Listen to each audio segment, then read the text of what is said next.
It's not a good sign. Hey, there we go. It's all the way green. Give some time to let my people gather up. People, let me know when you're here. Hit the comments up. Let me know what's going on out there in the world of your Lake Fork Guide Nation. Well, the beginning of these live streams is rough, I'm going to tell you. Oh, no. Bad signal again already. Not good. Hey, there's some comments. Let's see what y'all are saying. Hey, what's up? All right, we got good picture, good sound. Somebody let me know everything's rocking good. Or, well, I'm going to assume everything's good. Just let me know if there's any issues with anything. Definitely hit me up on questions tonight, guys. So let's get this thing going right away. Let's break off into it. Tonight's live stream is not going to be real, I don't really have a top 5 baits set up ready to go. We can discuss that if y'all want to. Ask me questions specifically about baits if you want. Feel free. Here's the deal, man. It's kind of time of year. I'm actually taking a little bit of time off. You guys are going to see a video next week that has no fishing in it. We went and did something else that I thought was a ton of fun with some friends. And we brought the cameras along, and you guys are going to get to see all the jokes and the laughs and the cutting up, and it was a good time. So we're going to get that going on. But that's how it's going to happen as you guys see it on the video. But starting next week, I'll be back out and filming all the time. So, yeah, on the videos, there's about a week lag. So, trying to prepare for Harvey. Oh, yeah. You boys down there in South Texas, y'all better duck y'all's head, man. Holy cow. Y'all are fixing to get hammered. Is Fork still at full pull? I think it's a little over full pull still.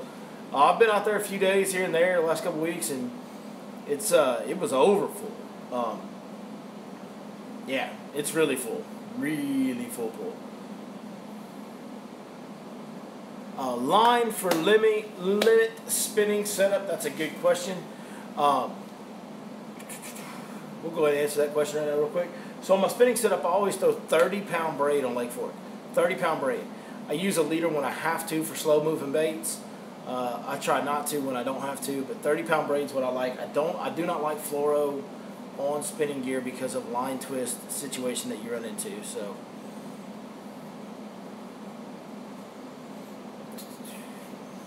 let's go back to the top just for a second. Make sure I didn't miss anything before I get rolling into these questions.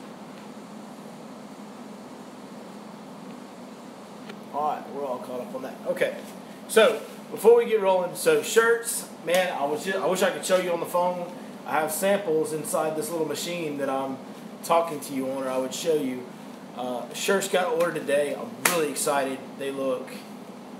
I think they look sweet. I can't wait to show them to y'all and see what all you guys think about them. So shirts got ordered today. I'm receiving the invoice tomorrow and should have delivery on those sometime in a month or so.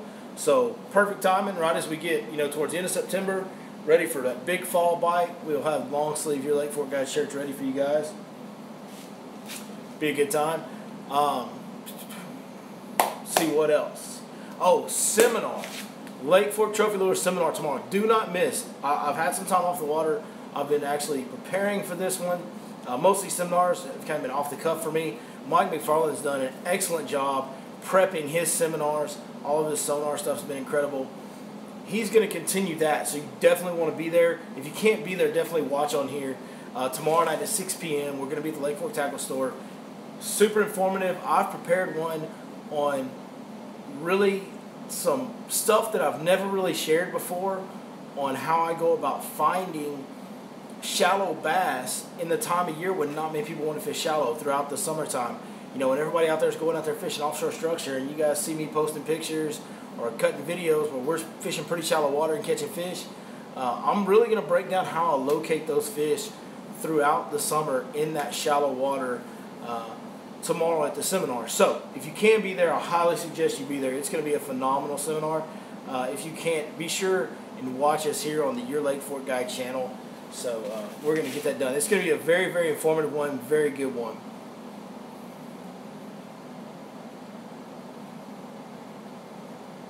All right, so Um, let's break down some questions. If you guys want top 5 baits for this weekend, I can run over some real quick.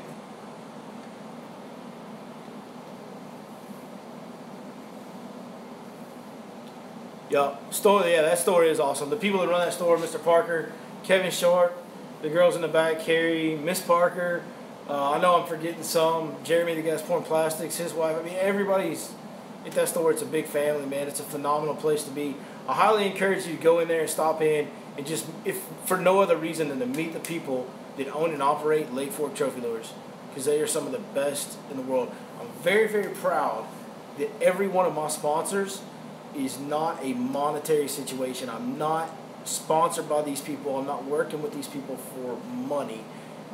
Yes, it's a business partnership, but I know every one of them personally, have personal relationships with each and every one, and every one of them are just the utmost quality people. Casey at 6 Cents, Heath Taylor at Smash Tech, of course, Lake Fork Trophy Lures family, and even Mr. Adam Elkins up there at Limit Fishing Products with my rods. I just think the world of each and every one of them. They're just, it's much more. They're top-end fishing products, but it's much more than that for me. It makes me very proud to be a part of each and every company that I am. You guys have noticed I don't take on a lot of sponsors.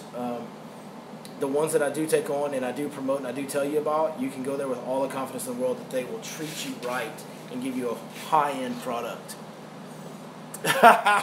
So, somebody asked, am I still married after the challenge loss? Yes, I'm still married. Me and my wife have a really good relationship. I'm fortunate. I could search the world over and never find a better woman than my wife. I love her very much. She knows that, but she also knows that I'm going to harass the ever-loving crap out of her. She's lived with me for 11 years, and she's very prepared for all the garbage I send down the pipe her way. So, yes, we're still married.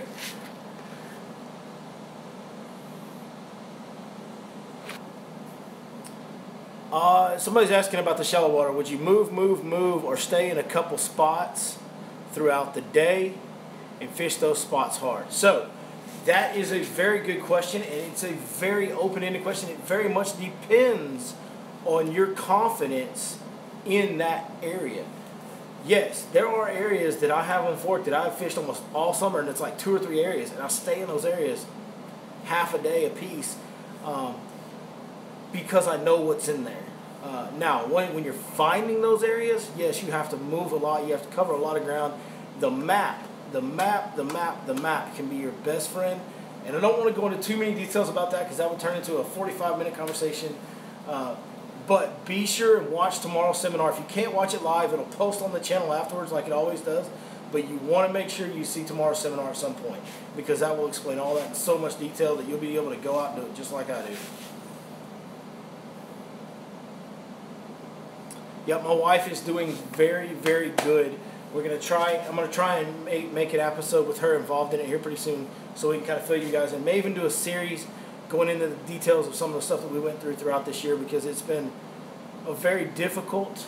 For those that don't know, my wife's been going through breast cancer treatments and surgeries and chemo and radiation all year. She just finished. This has been a journey that's been going on since last December. It's not quite done yet. She's still got a couple more surgeries to go, but she's finished with chemo and radiation, which was the big deal. That was a very difficult thing to deal with on a day-to-day basis. So she's doing very well. She handled it. She's tough as nails. She married me when I was in the Marine Corps. She took on every bit of toughness I ever had and then some because she handled it like a champ, man. So I'm going to try and get her on the channel for you guys so that y'all can see what she's going through, get to know her a little bit because she's an incredible person. So, thank you for the prayers, by the way, Lake Fork Inn. Hook size and weight for soft body frog, like the Zoom Horny Toad. That's one of my favorites. Love the Zoom Horny Toad. Love the Zoom Horny Toad. On a Zoom Horny Toad, I like to throw a 4/0 single EWG hook. I don't throw the split hooks. The reason I do that is because I'm throwing those baits. I'm throwing those baits in the heaviest, thickest, weediest, grassiest, nastiest cover I can find. If it's not that thick a cover, I'm throwing a buzzbait instead of that running frog deal, instead of that swimming frog like a horny toad.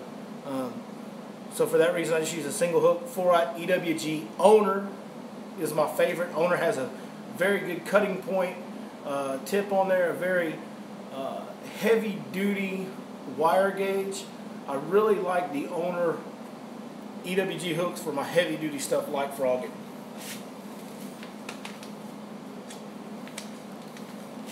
Now, when I go to, I like to throw also the rivet, bull rivet size. I go to a 6/0 on that one. Same style hook, but a 6/0.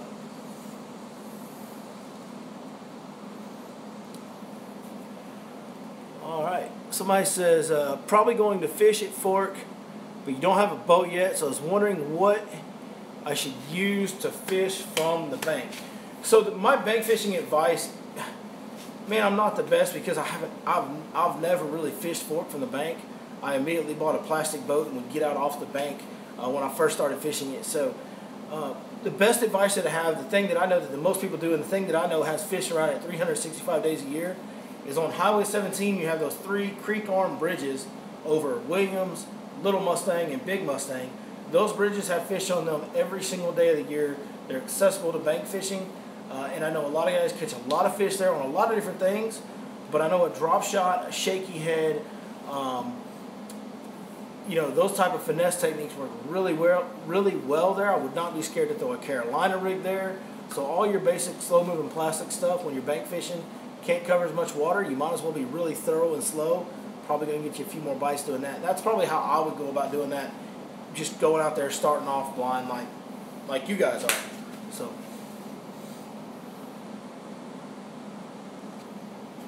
Have I tried Favorite Rods? Yeah. Well, I fish with Rob, so I fish with Favorite Rods. They make a good product. There's nothing wrong with Favorite Rods. I fished Favorite Rods probably before most of you guys knew what Favorite Rods were. Before they really came out and got big, and the Googan Squad started really, most of those Googan Squad guys started fishing with them and stuff. Rob had some back the first time we met that I got to fish with that day. Pretty good rods. I can't say anything bad about them. What's the best time of year to throw the big baits?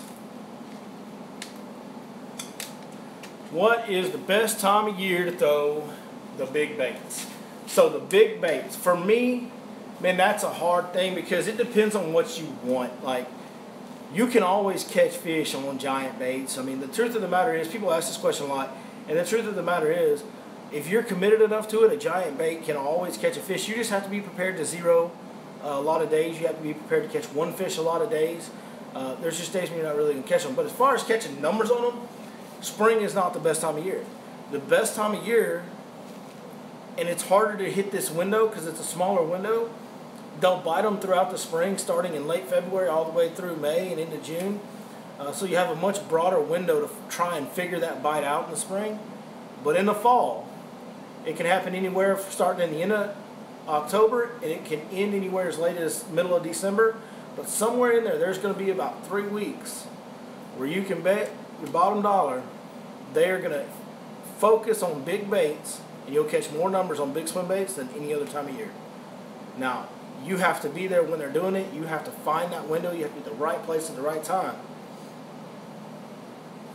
But if you connect all those dots, and you're there during that period in the fall, you will catch you'll have bigger number days on big baits than any other time of the year. It's my personal experience. That's how it's happened for me. The big swim bait video I filmed with Andrew Grills last year was during that time period when that was going on. So that's my opinion on that.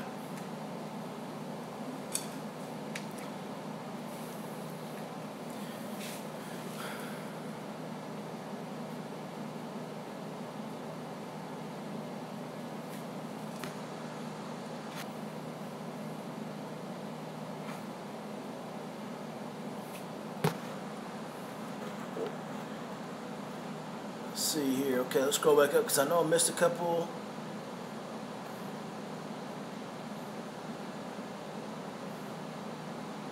Alan Soker said Tawaki kicked his butt. Kicked his butt last week.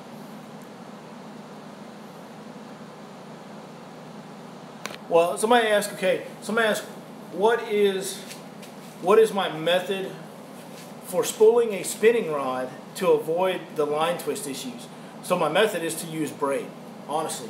I have not found a method, because even if you get the line on straight, it's a matter of time on a spinning rod before you get line twist on fluorocarbon or mono. So for me, the method to avoid The line twist issues on a spinning rod is to use braid. I have never had those issues using braid. Now, I do not use spinning rods very much. About the only time I use spinning rods is when I have customers that don't know how to throw bait casters. I've gotten over the years to where I can throw even like weightless wacky worms and stuff like that on a bait caster. So, me personally, I don't use them a lot. I'm not the most experienced with spinning rods, but I spool mine up with braid. I've never had any line twist issue with braid. Any fishing tips for the lakes up around the Metroplex?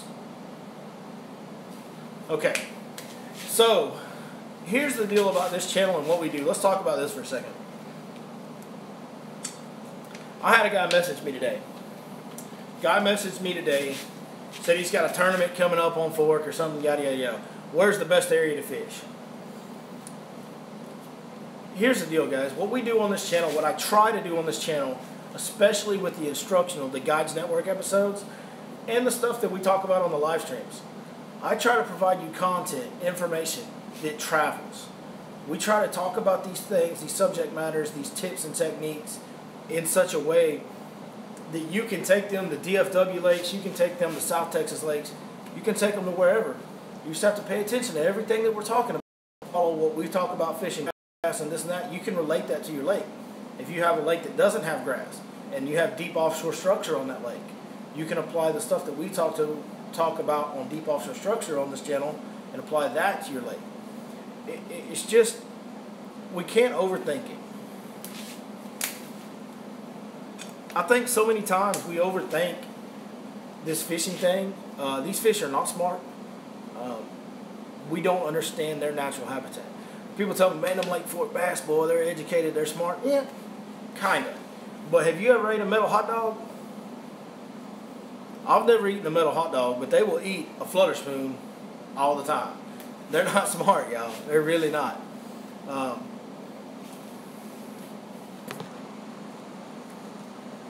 somebody lost signal for a minute. Sorry about that. So, the techniques that we talk about, when we're talking, like, so this time of year we're talking about, we're at the end of summer, we're going into fall transition. Well, DFW has been getting the same kind of rain and the same kind of weather that we have at Lake Fork. So everything that we're doing on a week-to-week basis should correlate to your lakes if you have the same conditions. So in general, the fish should be in the same pattern. So let's talk about that. So we're at the end of summer, we're going into fall. These fish right now are kind of in that end of summer funk. I'm not the only one. Everybody on the lake, everybody's struggling for numbers right now. There's a few guys still catching big fish because it's Lake Fork. We've been fortunate the last couple weeks, caught a couple big fish. But everybody's struggling for numbers. Everybody's struggling for consistency. One day you catch them, the next day you don't at all. So there's days when we go out and only catch 2 or 3 fish right now. It's just that time of year. They've been on their summer feeding pattern. They've had sudden change come into their world. The daylight hours are changing. The photographic period is starting to get smaller. The sunlight period is getting smaller. They know what's coming. They're getting ready to go into fall. That's what their internal clock is telling them.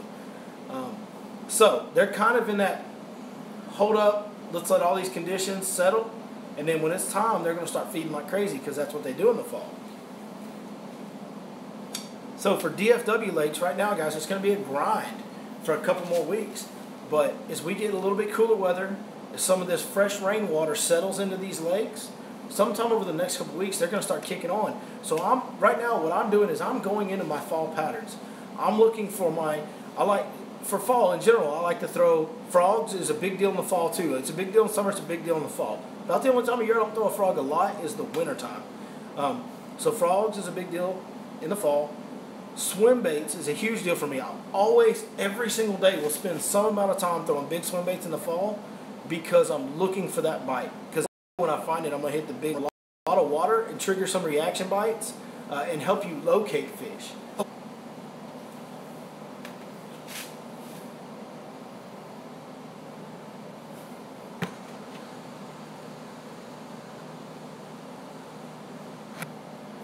Yes, somebody says the fish are starting to migrate. Yes, the fish are starting to migrate. They are starting to move. So, sorry I got cut off there, but those are some of the things. Real quick, recap there was frogs for shallow grass, and then crankbaits for all different, from shallow to mid-depth to cover water and find fish and locate them. Big swim baits to try and hit a home run. And then flipping jigs and wacky worms when you want to slow down, when you've got them located, anywhere from shallow to mid-depth range on the flipping jig and the wacky worms. Hope that helps you. Those are good tools to use going into the fall. Sorry I got cut off there.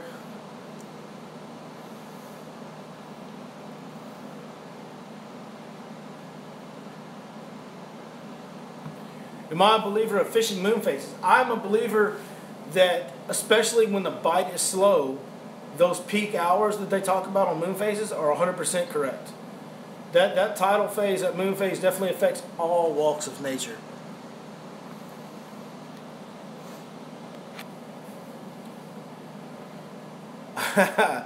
Alan Soul Cruise, this is a good question. He says, I have the hardest time fishing anything past 10 feet. What can a guy do to transition to becoming a better deep water angler? So here's a really good piece of advice. If you guys want to become better fishermen, you want to become better at a technique, you want to become better at fishing deep, or maybe you like fishing deep and you want to become better at fishing shallow just to make yourself more versatile. No offshore structure, only fish offshore structure. Best advice. There is no substitute.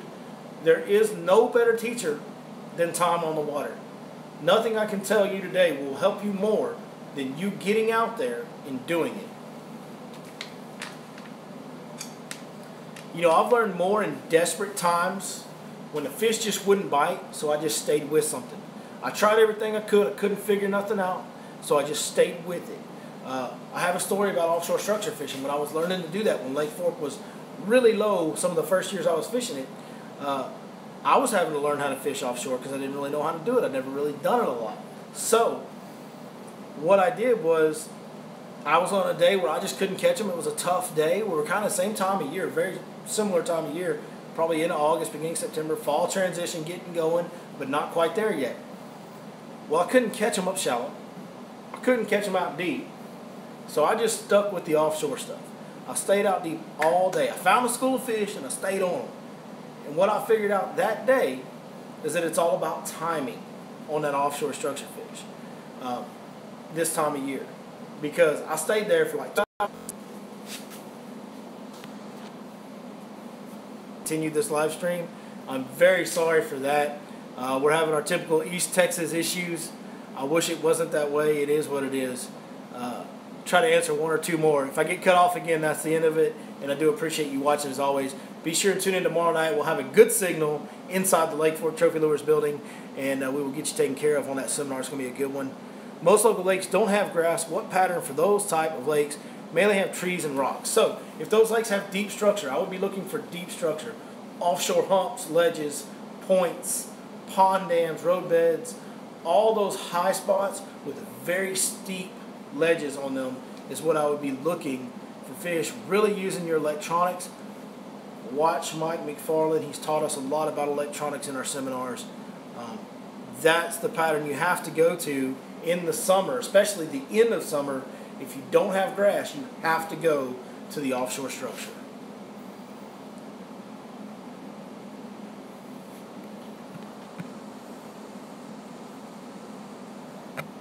All right, so let's wrap that up because I keep getting cut off. So, hey, I appreciate you guys watching as always.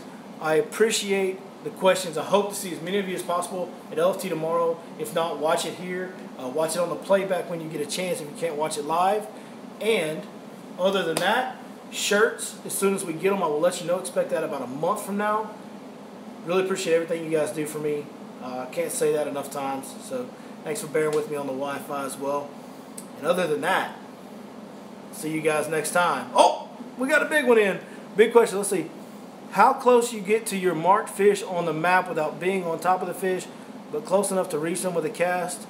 And when I stop, my arrow turns, then I don't know which way to cast. Okay, fishing in the city. Last quick tip, real quick. I set my front graph on my map to where north is always up. So my arrow may turn, but my map doesn't move. I just have to have a knowledge of where north, east, south, and west is. I'll mark that waypoint on my console graph. Then when I move up there, I'll position myself on the downwind side of that waypoint. by using my compass and using my map facing north, and that way my map never moves. I may be on top of the waypoint, I may be below it, I may be to either side, but it stays in one spot. My boat stays in one spot in the middle of the screen.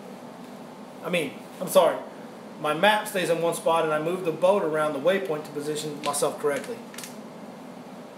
So, there you go. That's that. That's a wrap. As always, we appreciate you guys watching your Lake Fork Guide. Look forward to talking to some of you tomorrow night, and we'll see you guys next time right here on your Lake Fork Guide.